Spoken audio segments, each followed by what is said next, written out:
नमस्कार दोस्तों। डिप्रेशन के इस पार्ट में हम ये देखेंगे कि डिप्रेशन का इलाज कैसे करते हैं। मेरा नाम डॉक्टर आनंद चौधरी है और मैं एक साइकाट्रिस्ट हूँ। इस पार्ट में मैं आपसे 3 चीज़ों के बारे में बात करूँगा। एक तो बायोलॉजिकल ट्रीटमेंट्स, जैविक ट्रीटमेंट्स, मनोवैज्ञानिक ट्रीटमेंट, साइकोलॉजिकल या सामाजिक सोशल इंटरवेंशंस। जिसे हमने पहले पार्ट में देखा कि जिनको डिप्रेशन होता है उनमें न्यूरोकेमिकल्स या न्यूरोट्रांसमीटर्स उनके दिमाग के अंदर जो होते हैं उनका लेवल कम हो जाता है।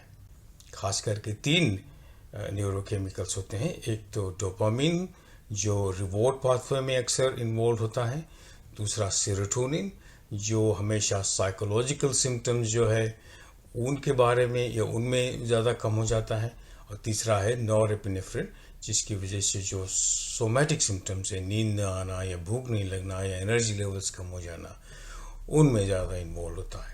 तो जो दवाइयाँ दी जाती है इनको एंटी डिप्रेसेंट्स कहा जाता है, वो दवाइयाँ अक्सर इन केमिकल्स का लेवल बढ़ाती हैं।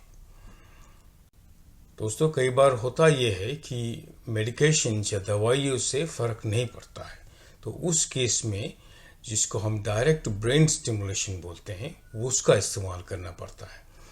ब्रेन स्टिमुलेशन में हम मैग्नेट का इस्तेमाल कर सकते हैं या इलेक्ट्रिसिटी का इस्तेमाल कर सकते हैं। मैग्नेट का जब हम इस्तेमाल करते हैं तो उसको बोलते हैं ट्रांसक्रैनियल मैग्नेटिक स्टिमुलेशन।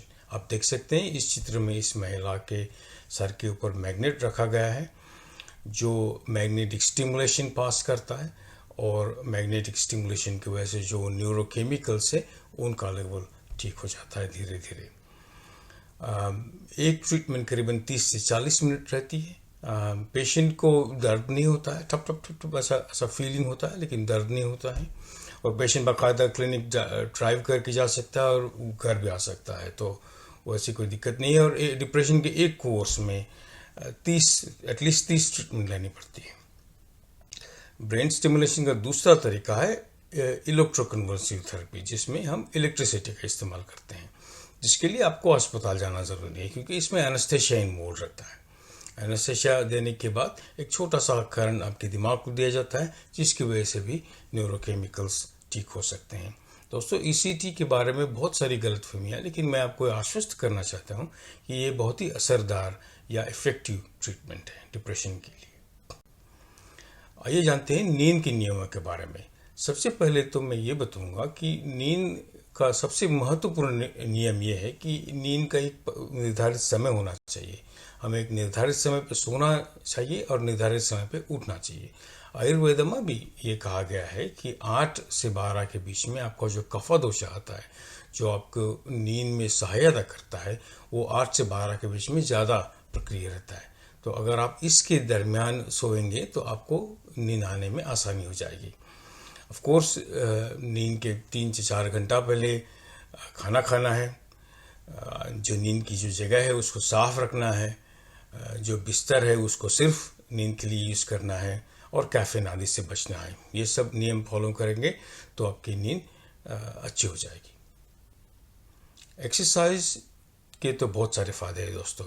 एक्सरसाइज करने से हमें अच्छा लगता है। एक्सरसाइज करने से हमारे अंदर एक इंडोजिनस ओपियोइड हार्मोन्स जिसको इंडोर्फिन्स बोलते हैं वो रिलीज होते हैं, जिसकी वजह से हमें अच्छा महसूस फील होता है। एक्सरसाइज की वजह से वज़न कम हो जाता है, और जैसे मैंने आपको पहले पार्ट में बोला था इनएक्टिविटी का एक दुष्चक्र होता है, वो दुष्चक्र भी एक्सरसाइज की वजह से एड्रेस हो जाता है। रिसर्च में अक्सर ये देखा गया है कि जो मेडिटेरेनियन डाइट होता है इससे भी डिप्रेशन का फ़ायदा मिलता है। तो ये डाइट हार्ट फ्रेंडली भी है और डिप्रेशन फ्रेंडली भी है। इसमें फ़िश, नट्स आदि का इस्तेमाल किया जाता है। ये विटामिन रिच डाइट होता है, तो ज़रूर इसके बारे में रिसर्च कीजिए आप। ये मैं ज़रूर कहूँगा कि शराब, शुगर या प्रोसेस फूड से न सिर्फ डिप्रेशन के पेशेंट को बल्कि और किसी को भी फ़ायदा नहीं हुआ है। तो ये चीज़ों से ज़रूर बचना है। आइए जानते हैं साइकोथेरेपी या मनोचिकित्सा के बारे में। साइकोथेरेपी या टॉकिंग ट्रीटमेंट साइकोलॉजिस्ट और साइकाट्रिस्ट दोनों कर सकते हैं। हमें यह अक्सर प्रश्न पूछा जाता है कि साइकाट्रिस्ट और साइकोलॉजिस्ट में फ़र्क क्या होता है।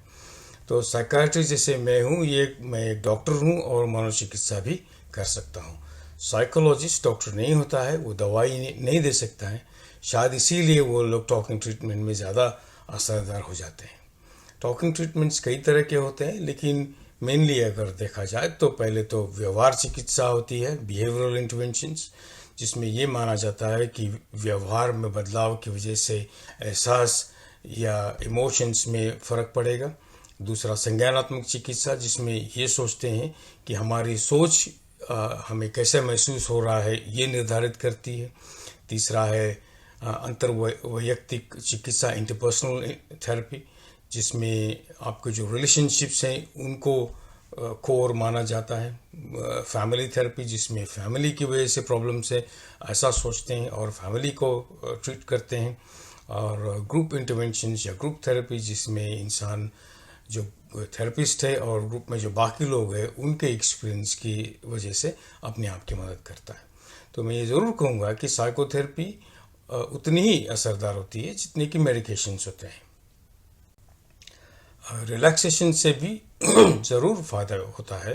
रिलैक्सेशन के कई सारे तरीके हैं, जैसे कि डीप ब्रीदिंग है, प्रोग्रेसिव मसल रिलैक्सेशन है, योगा है, मेडिटेशन है और आदि और कई सारे हैं।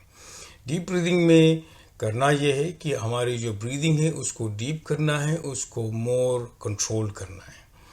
तो एक उदाहरण की तरह पे मैं बताता हूँ कि जैसे इनहेलेशन करने के बाद जब आप सांस लेंगे अंदर तो 2 3 4 कहना है, सांस रोक के रखना है 2 3 4, फिर सांस छोड़नी है 2 3 4, फिर रेस्ट करना है 2 3 4। तो इस तरह से अगर करते जाएंगे तो अपनी जो ब्रीदिंग है वो मोर कंट्रोल हो जाएगी।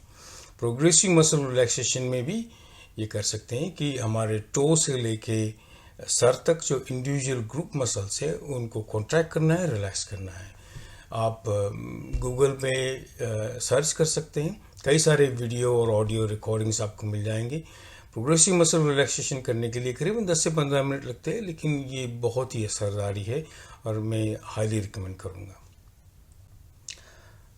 सामाजिक इंटरवेंशंस में ये मैं बोलूँगा कि जो सोशल नेटवर्क्स होते हैं वो न सिर्फ पेशेंट्स ऑफ डिप्रेशन के लिए बल्कि हम सभी के लिए ज़रूरी हैं। हमारा जो सामाजिक नेटवर्क है उसमें परिवार वाले ही होना ज़रूरी नहीं है, मित्र भी हो सकते हैं, आजू बाजू वाले भी हो सकते हैं। तो इन सभी लोगों का एक नेटवर्क बनाना, एक लिस्ट बनानी है और उनसे सपोर्ट लेना है। ये सपोर्ट नेटवर्क भी उतना ही फ़ायदेमंद हो सकता है जितना कि मेडिकेशंस और साइकोथेरेपी। आखिरी में मैं ये बोलूँगा कि हमने तो अभी बहुत सारे इंटरवेंशन देखे, डाइट, एक्सरसाइज, रिलैक्सेशन वगैरह, साइकोथेरेपी। तो इन सब का एक गोल सेट करना है। गोल सेटिंग की वजह से हमें जो मोटिवेशन है वो हमारा बरकरार रहता है। और एक वीकली शेड्यूल बनाना है, हर हफ्ते हर दिन में क्या करने वाला हूँ ये मॉनिटर करना है। इससे होता ये है कि हम एक टास्क पर रहते हैं और प्रोग्रेस, हमारा इम्प्रूवमेंट जो है वो कंटिन्यूस चलता रहता है। दोस्तों, आशा करता हूँ आपको ये वीडियो अच्छा लगा हो तो प्लीज़ ज़रूर लाइक कीजिए और मेरे चैनल को सब्सक्राइब कीजिए। और कमेंट्स में ये लिखना मत भूलिए कि अगले पार्ट में आप किस विषय के बारे में वीडियो देखना पसंद करेंगे। धन्यवाद।